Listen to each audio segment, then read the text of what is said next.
और बुलेटिन में सबसे पहले बात ये अहम खबर हम शामिल करें कि इस्लामाबाद पुलिस ने शहर इक़्तिदार को बड़ी तबाही से बचा लिया। पुलिस चेक पोस्ट पर रोके जाने पर टैक्सी में सवार हमलावर ने खुद को धमाके से उड़ा लिया। खुदकुश हमले में एक पुलिस अहलकार अदील हुसैन ने जामे शहादत नोश किया। धमाके में 5 अहलकारों समेत 10 अफराद जख्मी भी हुए।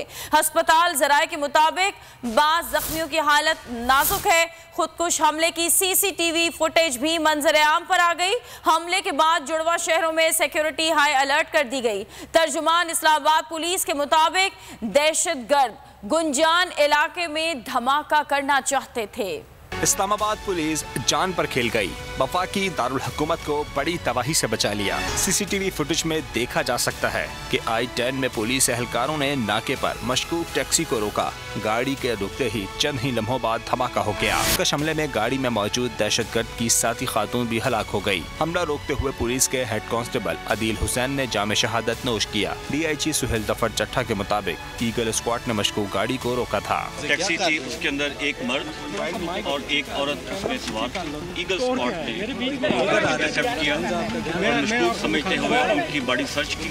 उसमें एक लंबे बालों वाला लड़का था, वो वापस गाड़ी के अंदर आया और उसने अपने आप को और गाड़ी को धमाके से ब्लास्ट कर दिया। यानी शाहिद के मुताबिक गाड़ी को रोकते ही हमलावर ने धमाका कर दिया। एम्बुलेंसेस हमले के आधे घंटे बाद मौके पर पहुंची। इन्होंने ये जो हमारा चौक है फैमिली हॉस्पिटल का, यहाँ की इसको रोका है जब, तो रोकने के बाद फिर उन्होंने उसी वक्त उसने बम ब्लास्ट कर दिए। डायरेक्टर पेम्स ने जख्मियों की तादाद 10 बताई है। 10 बंदों में से 5 सिविलियन हैं और 5 पुलिस है। 5 पुलिस है और शहीद हमारे पास इस वक्त 2 हैं। एक हमारे पास पुलिस का जवान शहीद है और एक हमारे पास एक सिविलियन शहीद है। खुदकुश हमले के बाद जुड़वा शहरों की सिक्योरिटी सख्त कर दी गई है। इस्लामाबाद खुदकुश हमले की तहकीकात जारी हैं। खुदकुश हमलावर और उसकी साथी के आज़ा कानून नाफिज करने वाले इदारों ने तहवील में ले लिए हैं। दोनों की शनाख्त की कोशिश जारी है। धमाके में मेहरान गाड़ी इस्तेमाल की गई। गाड़ी साल 2017 में चकवाल के सज्जाद नामी शख्स के नाम पर आखिरी बार रजिस्टर्ड हुई। वज़ीर दाखिला राना सनाउल्लाह कहते हैं बारूद से भरी गाड़ी रावलपिंडी की IJP रोड से इस्लामाबाद में दाखिल हुई। दहशतगर्दों का हदफ हाई वैल्यू टारगेट था। इस्लामाबाद में खुदकुश हमला करने वाला दहशतगर्द और उसकी साथी कौन थे, उनके सहूलतकार कौन है, मास्टरमाइंड कहाँ है? कानून नाफिज करने वाले इदारे तहकीकात में मसरूफ हैं। खुदकुश हमलावर और उसकी साथी के अज़ा कानून नाफिज करने वाले इदारों ने तहवील में ले लिए हैं। इब्तिदाई तहकीकात के मुताबिक खुदकुश हमले में मेहरान गाड़ी इस्तेमाल की गई। गाड़ी की नंबर प्लेट LEI 7793 और गाड़ी आखिरी बार 2017 में चकवाल के सज्जाद नामी शहरी के नाम पर रजिस्टर्ड हुई। वजीर दाखिला राना सनाउल्लाह के मुताबिक बारूद से भरी गाड़ी IGP रोड से इस्लामाबाद में दाखिल हुई। दहशतगर्दों का हदफ हाई वैल्यू टारगेट था। गाड़ी में दहशतगर्द और उसकी साथी मौजूद थे। वजीर दाखिला राना सनाउल्लाह का कहना है कि सूरत हाल कंट्रोल में है। शहीद और जख्मी अहलकारों को सलाम पेश करते हैं। इस्लामाबाद के इलाके I-10 में धमाका हुआ और पुलिस जराये के मुताबिक टैक्सी रोकने पर मुबैना खुदकुश हमलावर ने खुद को उड़ा दिया। धमाके में 10 अफराद को अस्पताल लाया गया है जो जख्मी हुए हैं, जबकि एक अहलकार शहीद हुआ है। पिम्स अस्पताल में बोल न्यूज़ की नुमाइंदा आमना अली मौजूद है, उनसे हम सूरत हाल वहाँ की जानते हैं। आमना, बताइएगा क्या कहना है जख्मियों के हवाले से डॉक्टर्स का यहाँ के? जी बिल्कुल, इस वक्त मैं रिपोर्ट कर रही हूँ पिम्स हॉस्पिटल से। आपको बताएं कि ताज़ा तरीन जो सूरत हाल है उसके मुताबिक जो 10 जख्मी लाए गए थे उनमें एक पुलिस एहलकार जिनकी शहादत हुई थी और जो एक सिविलियन थे जिनकी बॉडी आइडेंटिफाई नहीं हो सकी थी। उसमें ये बताया जा रहा है जो अस्पताल की इंतज़ामिया है उनके मुताबिक पोस्टमार्टम जो है मुकम्मल कर लिया गया है। मुख्तलिफ जो सैम्पल्स लिए गए हैं वो पोस्टमार्टम रिपोर्ट में ऐड करने के बाद जो है बाकायदा एक रिपोर्ट, हतमी रिपोर्ट जो है वो जारी कर दी जाएगी। इसके साथ साथ जो जख्मी थे 8 जो जख्मी हैं उनकी जो तिब्बी इमदाद का सिलसिला है वो भी जारी है और एक जो है उनमें क्रिटिकल बताया जा रहा है डायरेक्टर हॉस्पिटल की जानिब से।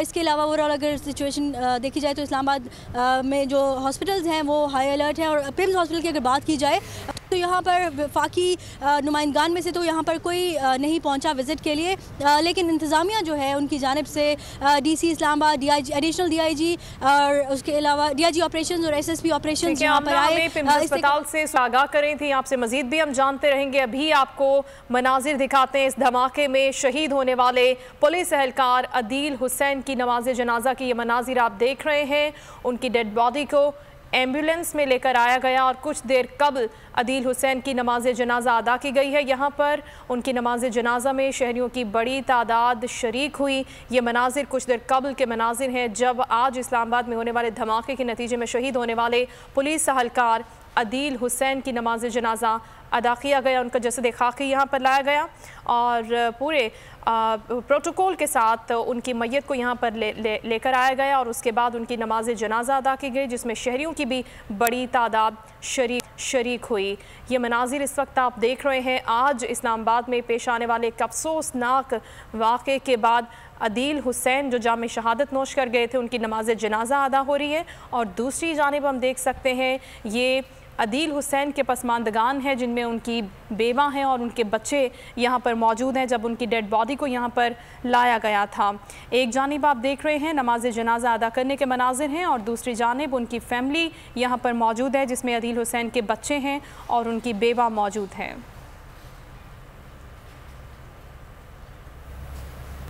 सदर आरिफ अलवी ने इस्लामाबाद धमाके की शदीद अल्फाज में मजम्मत की। वजीर आजम शहबाज शरीफ ने धमाके की रिपोर्ट तलब कर ली। कहा कि अहलकारों ने लहू का नजराना देकर दहशत गर्दों को रोका। आसिफ जरदारी ने कहा कि बहादुर जवानों ने दहशत गर्दों के नापाक अजाइम को खाक में मिला दिया। बिलावल भुट्टो जरदारी ने बहादुर जवानों को खराज तहसीन पेश किया। मरियम औरंगजेब का कहना था इस्लामाबाद बड़ी तबाही से बच गया। गवर्नर सिंध कामरान टिसोरी, वजीर आला मुराद अली शाह और दीगर ने भी धमाके की मजम्मत की है। मुल्क के अमन पर बुज़दिल दहशत गर्दों का वार, सियासी क़यादत मुसम्मत के लिए हम आवाज़। वज़ीर आज़म शहबाज शरीफ ने खुदकश धमाके की रिपोर्ट तलब कर ली। कहा एहलकारों ने लहू का नजराना देकर दहशत गर्दों को रोका। पर वक्त कार्रवाई से बेगुनाहों का खून बहाने का बड़ा मज़मूम मंसूबा नाकाम हो गया। वज़ीर आज़म ने ज़ख्मियों को बेहतरीन तिब्बी सहूलियात फराहम करने की हिदायत की। साबिक़ सदर आसिफ जरदारी ने ज़ख्मी एहलकारों की जल्द सेहतियाबी की दुआ की। कहा बहादुर जवानों ने दहशत गर्दों के नापाक अज़ाइम को खाक में मिला दिया। वज़ीर ख़ारजा बिलावल भुट्टो जरदारी ने बहादुर जवानों को खराज तहसीन पेश किया। वज़ीर इत्तलात मरियम औरंगजेब का कहना था इस्लामाबाद बड़ी तबाही से बच गया। गवर्नर सिंध कामरान टिसोरी, वज़ीर आला मुराद अली शाह ने भी धमाके की मसम्मत की। सरबराह ANP असफंदियार वली बोले अगर दहशतगर्द इस्लामाबाद पहुँच चुके हैं तो हालात की संगीनी का अंदाजा लगाया जा सकता है। और अभी पेशावर के इलाके शगाई से आपको खबर दें जहां खैबर पख्तूनख्वा के डिप्टी स्पीकर महमूद जान के घर पर नामालूम अफराद ने फायरिंग की है। फायरिंग से किसी किस्म का जानी नुकसान नहीं हुआ और डिप्टी स्पीकर महफूज रहे हैं। पेशावर का इलाका शगाई जहां पर खैबर पख्तूनख्वा असेंबली के डिप्टी स्पीकर महमूद जान के घर पर नामालूम अफराद ने हमला किया, फायरिंग की। फायरिंग से किसी किस्म का जानी नुकसान नहीं हुआ और कर भी महफूज रहे। पेशावर के इलाके शगाई में वाक़या पेश आया जहां खैबर पख्तूनख्वा असेंबली के डिप्टी स्पीकर महमूद जान के घर पर नामालूम अफराद ने फायरिंग की, हमला किया और फायरिंग से किसी किस्म का जानी नुकसान नहीं हुआ जबकि डिप्टी स्पीकर की जान भी महफूज रही है। शगाई में खैबर पख्तूनख्वा डिप्टी स्पीकर महमूद जान के घर पर यह वाक़या पेश आया। पंजाब में सियासी और आईनी बहरान संगीन से संगीन तर होने लगा। गवर्नर पंजाब ने रात गए गैर आईनी चाल चली। PTI काफ लीग इत्तेहाद आस्तीने चढ़ाकर सामने आ गया। नून लीग ने परवेज इलाही के खिलाफ तहरीक अदम एतमाद वोटिंग से कबल ही वापस ले ली। खलील ताहिर सिंधु कहते हैं परवेज इलाही वजीर आला नहीं रहे, अब तहरीक अदम एतमाद की क्या जरूरत। राजा बशारत कहते हैं मामला स्पीकर और गवर्नर के बीच था, वजीर आला से तो एतमाद के वोट का कहा ही नहीं गया। कल हर जानेब खलबली, हर कैंप में हलचल। गवर्नर पंजाब ने रात गए गैर आईनी चाल चली। PTI काफ लीग इत्तेहाद आस्तीन चढ़ाकर सामने आ गया। नून लीग और PP का पैंतरे पर पैंतरा बदलने का सिलसिला जारी।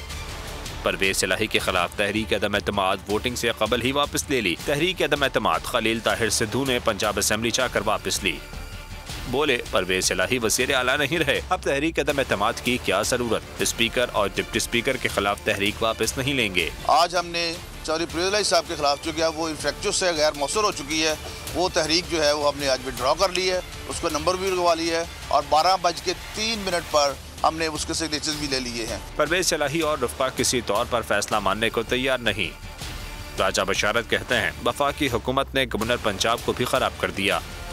मामला स्पीकर और गवर्नर के बीच था, वज़ीर आला से तो एतमाद के वोट का कहा ही नहीं गया। अहमगाना फैसला हुकूमत का और जिन मशीरों ने और जिन मशवरा देने वालों ने पहले डिप्टी स्पीकर का बेड़ा गर्क किया था, अब उन्होंने गवर्नर साहब का बेड़ा गर्क। एक जानिब अदालती जंग, दूसरी जानिब अल्फाज की लड़ाई। दोनों जानिब से दावों का सिलसिला तोल पकड़ गया। बहरान संगीन से संगीन तर होने लगा। ऊंट किस करवट बैठेगा, अवाम शिद्दत से मुंतसिर हैं।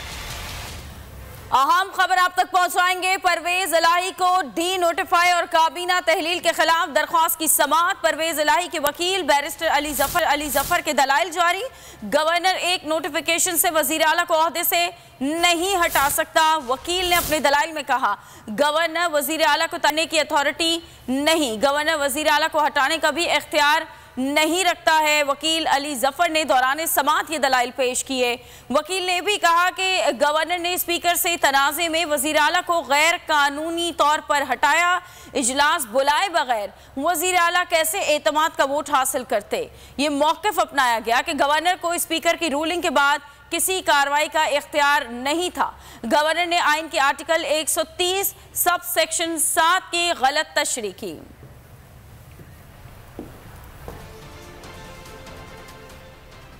वज़ीर आला परवेज इलाही को डी नोटिफाई करने का मामला, मुस्लिम लीग नून ने वज़ीर आला के खिलाफ तहरीक अदम एतमाद वापस ले ली, जबकि स्पीकर पंजाब असेंबली और डिप्टी स्पीकर के खिलाफ तहरीक अदम एतमाद बदस्तूर मौजूद रखने का फैसला हुआ है। पंजाब असेंबली का इजलास कुछ देर में होगा। अपोजिशन जमातों के अरकान गवर्नर हाउस पहुंचना शुरू हो गए हैं, जबकि चेयरमैन इमरान खान जमान पार्क में पार्टी की सीनियर क़यादत का इजलास तलब कर चुके हैं। जमान पार्क से इस वक्त उसामा दुरानी हमारे साथ मौजूद हैं, जबकि नुमाइंदे खुसूसी अखलाक बाजवा भी रिपोर्ट करेंगे और गवर्नर हाउस के बाहर जाफर बिन यार इस वक्त मौजूद हैं। जमान पार्क की सूरत हाल पहले जानते हैं। उसामा दुरानी की तरफ चलते हैं। उसामा, इस वक्त कौन कौन यहां पर पहुंच चुका है, किन मामलात पर मुशावरत हो रही है और कानूनी तौर पर क्या हिकमत अमली अपनाए जाने का इम्कान है?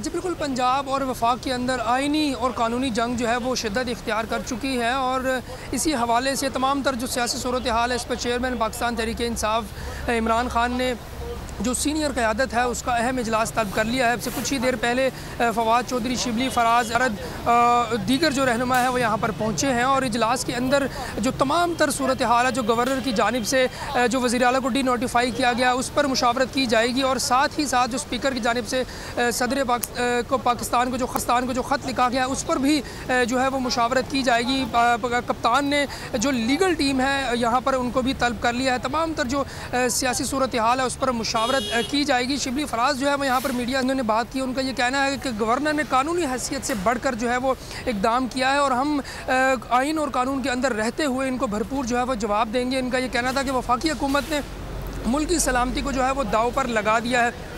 इजलास जारी है। इजलास का वक्त जो है वो 4 बजे का है और जो सीनियर लीडरान हैं उनका आने का सिलसिला जारी है। जी उसामा, हमें जमान पाक की सूरत हाल से आगाह करें। अब रुख करते हैं पंजाब असेंबली का, जहाँ कुछ ही देर बाद इजलास भी शुरू होगा और हमारे नुमाइंदे खुसूसी अखलाक बाजवा हमें अपडेट करेंगे वहाँ से। अखलाक, बताइएगा हंगामा खेज इजलास होने वाले क्या मनाजिर देख रहे हैं आप यहाँ पर?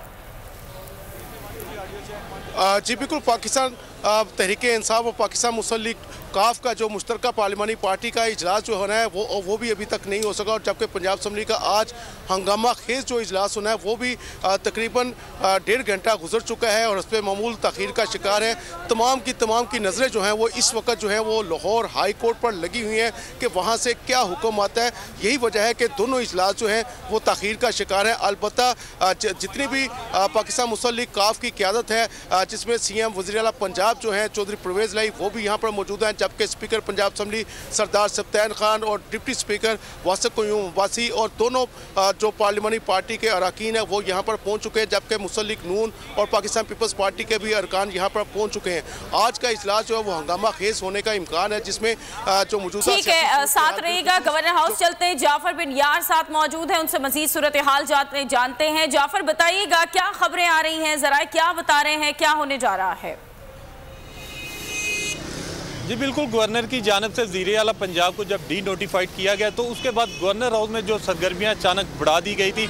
अभी मैं इस वक्त गवर्नर हाउस के बाहर मौजूद हूँ। यहाँ पे लीगी जो अरकान है, अपोजिशन की दीगर जमातों के लोग हैं वो गवर्नर हाउस आ रहे हैं, लेकिन अब ये इतलात मसूल हो रही है कि जो गवर्नर हाउस में अहम इजलास होना था उसको 180 जो मॉडल टाउन पे नून लीग का जो मरकजी दफ्तर है वहाँ पे मुंतकिल कर दिया गया। हम देख रहे थे कि मुस्लिम लीग नून के मुतअद्दिद अरकान है जो MPS वो आए हैं यहाँ पे और अब उनकी गाड़ियाँ वापस जा रही हैं और कहा जा रहा है कि शायद जहाँ से इजलास को मुंतकिल किया जा रहा है, लेकिन इस हवाले से भी थोड़ी देर तक मुस्लिम नून का जो है मौक़िफ़ है वो भी सामने आ जाएगा। दूसरी तरफ अगर हम बात करें तो गवर्नर हाउस में फुल प्रूफ सिक्योरिटी के इंतजाम किए गए। किसी को भी गवर्नर हाउस जाने की इजाज़त नहीं है। यहाँ पे जो खारदार तारे लगा के, बैरियर लगा के, पुलिस एहलकारों की एक बहुत बड़ी तादाद यहाँ पे जो है उसको तैनात किया गया। कल तो जो है रेंजर को तलब कर लिया गया था क्योंकि गवर्नर की जानब से वफाकी हुकूमत को मरसला भिजवाया गया था, लेकिन आज रेंजर के एहलकार तो हमें नजर नहीं आए, लेकिन पंजाब पुलिस के, लाहौर पुलिस के एहलकारों की एक बहुत बड़ी तादाद ने जो है गवर्नर हाउस को अपने घेरे में ले लिया। ठीक है, कल के इक़दाम के बाद मामूल से ज्यादा सिक्योरिटी गवर्नर हाउस के बाहर मौजूद है। जाफर बनियार गवर्नर हाउस से, अखलाक बाजवा पंजाब असेंबली से और उसामा दुरानी जमान पार्क से अपडेट कर रहे थे। आप तीनों का बेहद शुक्रिया। अगर आपको ये वीडियो पसंद आई है तो लाइक पर क्लिक करें। हकीकी आजादी की जंग में बोल भी कप्तान के हमकदम। इलेक्शन कराओ मुल्क बचाओ की लाइव ट्रांसमिशन, दिखाई लम्हा बलम्हा सूरत हाल। रील और रेटिंग में भी बोल न्यूज रहा नंबर 1। सब्सक्राइब करें और बेल दबाएं ताकि कोई खबर रह न जाए।